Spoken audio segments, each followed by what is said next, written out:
Hello सखीज kitchen मीनाक्षीमध्ये तुम्हा सर्वांचं खूप खूप स्वागत।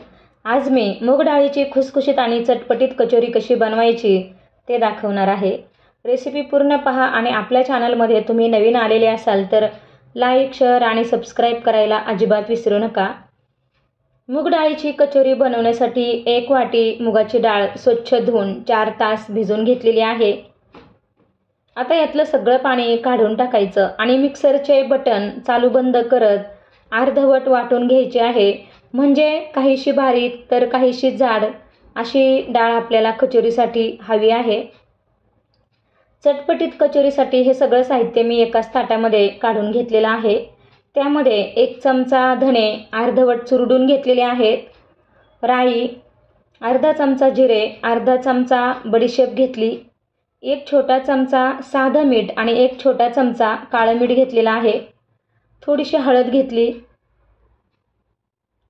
1 छोटा चमचा लाल तिखट घेतलेला आहे, 1 छोटा चमचा गरम मसाला घेतलेला आहे, अर्धा छोटा चमचा हिंग घेतलाय, 1 छोटा चमचा भरून आमचूर पावडर घेतलेली आहे, 2 चमचे बेसन घेतले, चणा डाळीचं पीठ आणि आलं लसूण हिरव्या मिरचीचं 1 चमचा भरून वाटण घेतलेलं आहे। कढईमध्ये तेल घालून घ्यायचं, थोडंसं तेल जास्त घालायचं आणि खूप गरम होण्याआधीच त्यामध्ये राई, जिरा आणि बडीशेप, धणे घालून घ्यायचे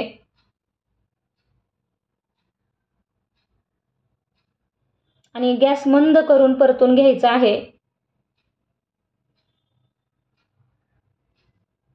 आता हे सगळं साहित्य व्यवस्थित परतलं गेलं की त्यामध्ये आलं, लसूण आणि हिरव्या मिरचीचं वाटण परतून घ्यायचं आहे। मी त्यामध्ये 4 ते 5 हिरवी मिरची, 5 ते 6 लसणाच्या पाकळ्या, अर्धा इंच आलं जाडसर वाटून घेतलेलं आहे। मिरचीचं प्रमाण तुम्ही कमी जास्त करू शकता तुमच्या आवडीनुसार, परंतु कचोरी चटपटीत थोडीशी तिखटच छान लागते। आलं, लसूण आणि मिरची व्यवस्थित परतलं गेले। आता त्यामध्ये सगळे कोरडे मसाले घालून घ्यायचे आणि एकसारखं हलवत व्यवस्थित परतून घ्यायचे। मसाला छान परतला गेला पाहिजे, पण अजिबात करपू द्यायचा नाही। आता हा मसाला अगदी व्यवस्थित परतला गेलाय। यामध्ये 2 चमचे बेसन घालून घ्यायचं आणि खमंग तेल सुटेपर्यंत आपल्याला हे बेसन चांगलं भाजून घ्यायचं आहे।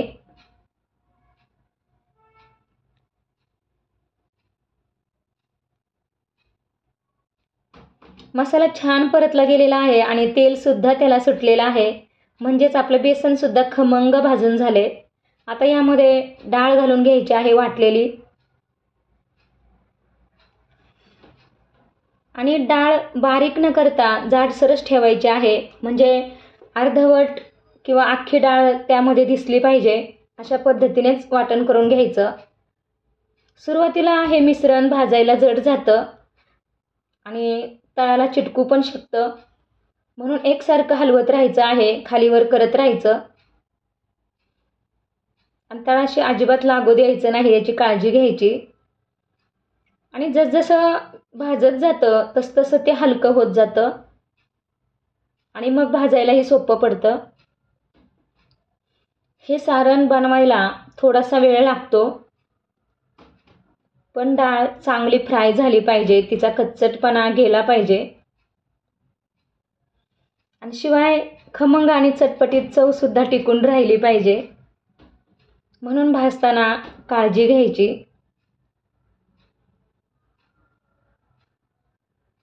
आता डाळ मोकळी व्हायला सुरुवात झालेली आहे, म्हणजे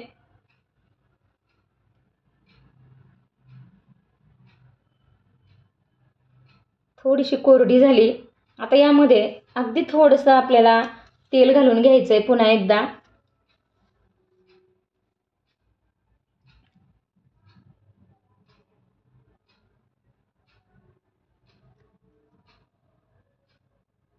म्हणजे ते अजून व्यवस्थित भाजली जाते।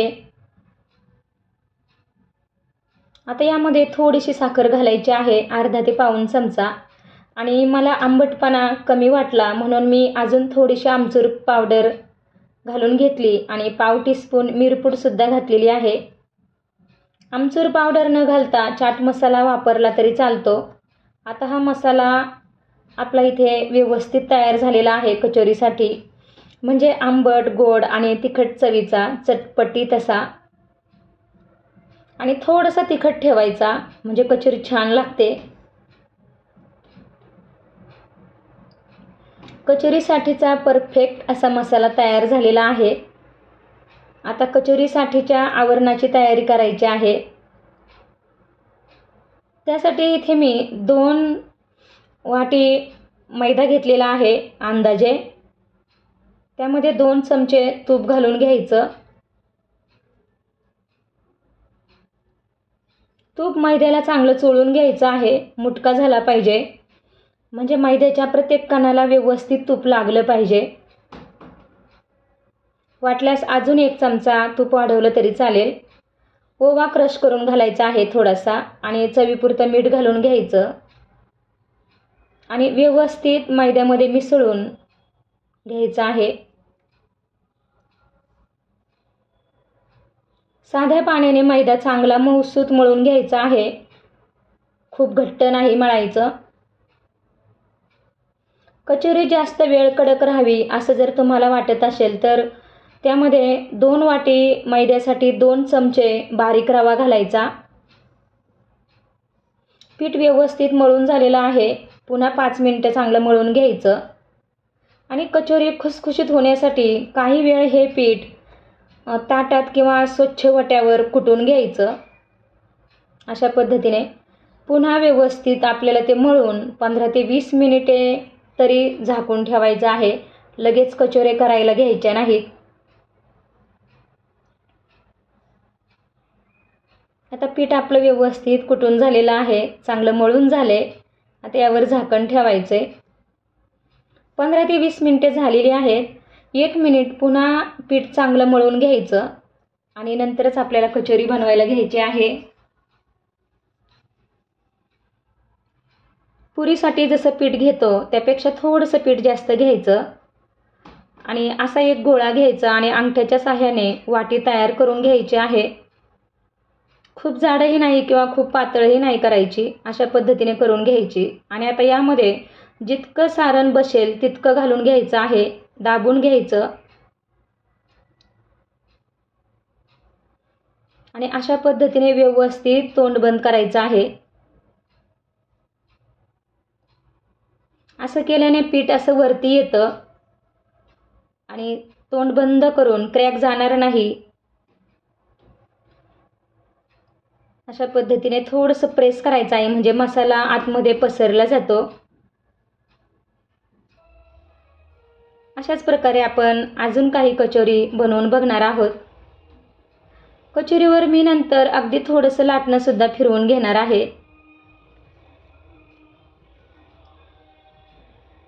कचोरीत मसाला व्यवस्थित भरल्यानंतर तोंड व्यवस्थित बंद करायचं आहे. म्हणजे खालचं पीठ वर येईल अशा पद्धतीने थोडंसं फिरवून तोंड व्यवस्थित बंद करायचं. अजिबात क्रॅक पडू द्यायचे नाहीत, नाहीतर तळताना त्याला क्रॅक जाऊ शकतात, कचोरी फुटू शकते.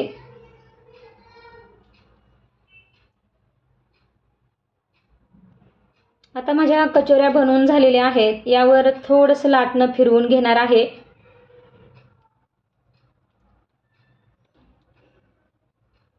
म्हणजे थोडं पातळ झाल्याने कचोरी आतपर्यंत व्यवस्थित तळली जाते आणि खूप जाड असली की कधी कधी आतला लेअर खाताना कच्चा वाटतो. म्हणून थोडंसं लाटणं फिरवून घ्यायचं. मात्र खूप पातळ नाही करायची, नाहीतर कचोरी फुटू शकते. एका बाजूला आपलं तेलसुद्धा चांगलं तापून घेतलेलं होतं. गॅस पुन्हा मिडियम करायचा आणि मिडियम गॅसवरच कचोरी खमंग खुसखुशीत तळून घ्यायची आहे. अजिबात घाई करायची नाही, नाहीतर लवकर नरम पडते. खूप गरम तेलामध्ये कचोरी टाकली तर वरतून लाल होईल आणि आतला जो भाग आहे पिठाचा तो कच्चाच राहील जर ती नीट तळली गेली नाही तर. तुम्ही बघू शकता खूप खमंग आणि कलरसुद्धा कचोरीला खूप छान आलेला आहे. आणि कचोरी थोडीशी फुगली पाहिजे, म्हणजे आत पोकळी तयार व्हायला हवी. म्हणजे कचोरी फोडून त्यामध्ये लाल हिरवी चटणी दही घालून खाल्ली जाते. वरतून थोडासा बारीक कांदा, शेव, कोथिंबीर, टोमॅटो घालून खूप छान लागते कचोरी. आणि मूग डाळीची ही कचोरी खमंग चटपटीत असली की तशी सुद्धा खूप छान लागते, म्हणजे तशी खायला सुद्धा. तुम्ही सुद्धा घरच्या घरी आणि घरच्या साहित्यामध्ये अशा प्रकारची मूग डाळीची कचोरी नक्की बनवून बघा. अगदी बाहेर मिळते तशीच ही कचोरी होते. आणि कचोरी छान फुगली की बरोबर मसाला साईडला चिकटला जातो आणि ती फोडून त्यामध्ये सांगितलेलं साहित्य घालून कचोरी खायला दिली की खायला खूप मजा येते, मस्त लागते. तुम्हाला आजची ही रेसिपी कशी वाटली कमेंटद्वारे नक्की सांगा. आणि आपल्या सखीच किचन मीनाक्षी या चॅनलला अजून सबस्क्राईब केलं नसेल तर लाईक, शेअर आणि सबस्क्राईब करा. थँक्यू. बाय.